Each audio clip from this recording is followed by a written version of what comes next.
Okay, hello, welcome back to the channel. This is going to be my first video to do with the Artstation Challenge 2021, which is space and sci-fi related. In fact, the exact concept I have is this one. A few other people have chosen this concept, and they're a little bit further ahead than me, but I'm fully embracing learning some of the new landscape tools. Which I don't usually create big open spaces like this either as well. I feel like if it was a more of something that I'm used to, like an interior or small scale environment where where you pretty much just create your block out with stuff that isn't the landscape editor, then I feel like I'd be a little bit better for it. But this is where we're at, and this is what I've learnt so far while having a look at those new landscape brushes. So the layer system on the left here is the landscape layer system. There's tutorials out there that I can link in the description or in the top comment, which are a lot better than what I'm going to explain. There's quite a few tutorials now. But the way that I've used them, and the reason that I want to keep using them, is I like that they create this slope section. And in fact, I'm just going to fix something up that I can see right now. So I've got a layer called background here, so I know that these are in my background layer. If I press G, I can find the one that I want, and it's really good because if I don't like the position, then I can easily move it out of the way. Something that I would find very annoying to sculpt in the landscape terrain modifier, or to do procedurally, because if you try and create something like this procedurally, then you can move things around a little bit easier, but it's usually based on tiling noise textures used to create, different things. Which this is kind of it's a manual way of creating procedural geometry, which is quite strange. And the more procedural part of it is what I'm about to change now, because I'm going to overlay a mesh on the front of this, no doubt. But you can get things started by overlaying some of these noises, which I haven't done. So I'm going to put this to like 0.1 and see what happens. Yeah, and it creates more of a natural landscape there. That's tiling by 16, so let's try that by 30. Looks a little bit better. And then I can turn this one up to like 60 and turn it to like 0.01 or 0.1 as well. And you end up with something that looks a little bit better. And then to support that, you've actually got a pre-made displacement map, which requires a lot of geometry, but I feel like it makes it look like you've got more geometry than it's actually using.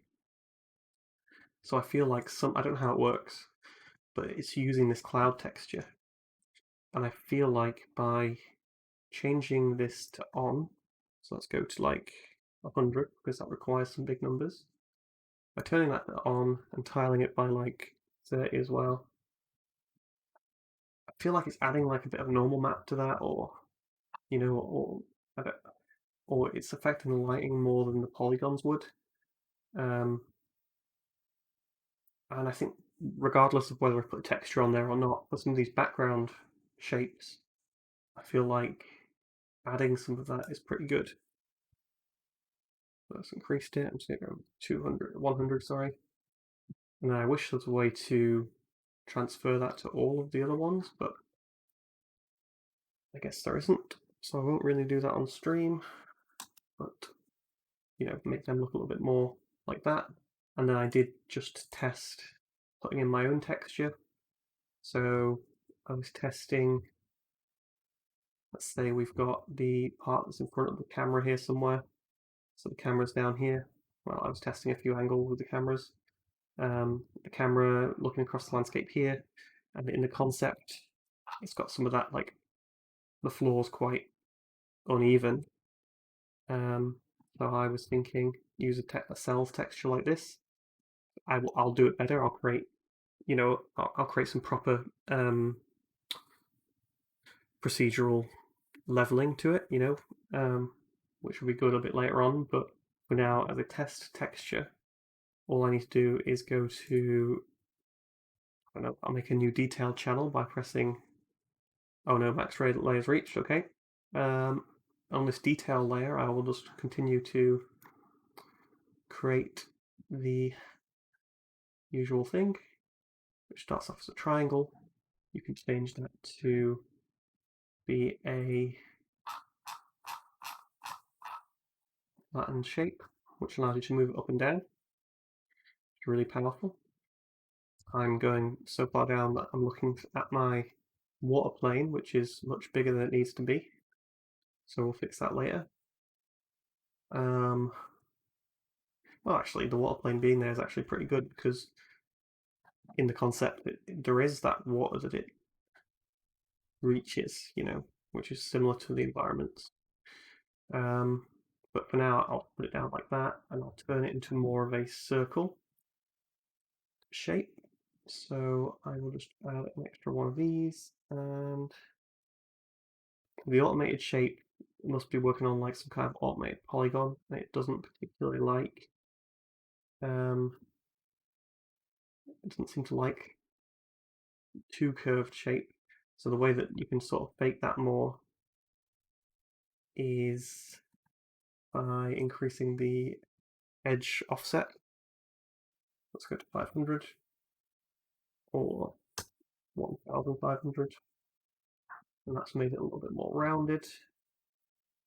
And now I'm going to select it again after deselecting it so that I can get rid of that selection on the spline point. And then I'm going to input this texture that I was talking about. I'm going to turn this to 100 like the other one, and the tiling to like 20. Now I've created a landscape that's got some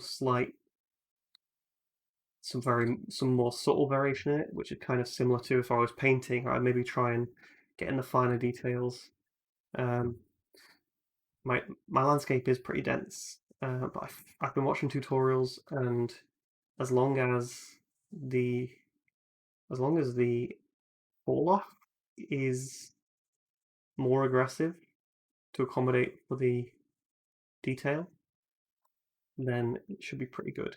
And right now my fall off isn't that aggressive because I was noticing some melting in the background that was a bit too much for me.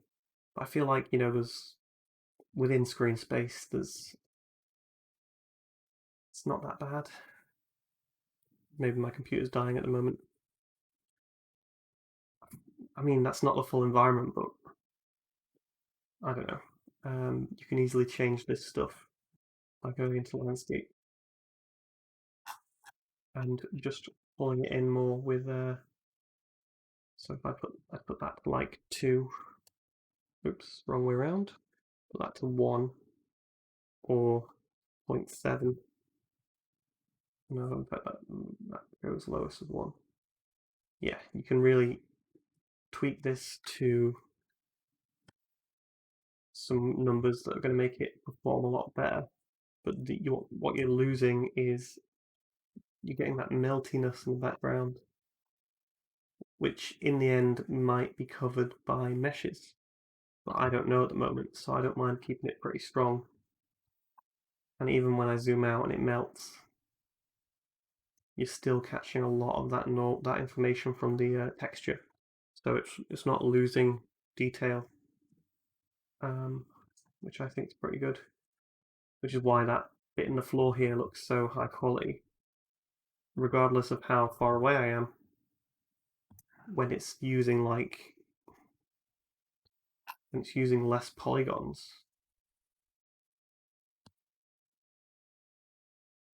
it still keeps that detail somehow. I don't know how, but it does. So I think it's pretty cool using it like this.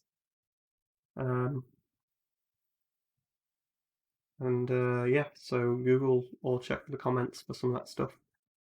It's pretty good. I'm going to delete that.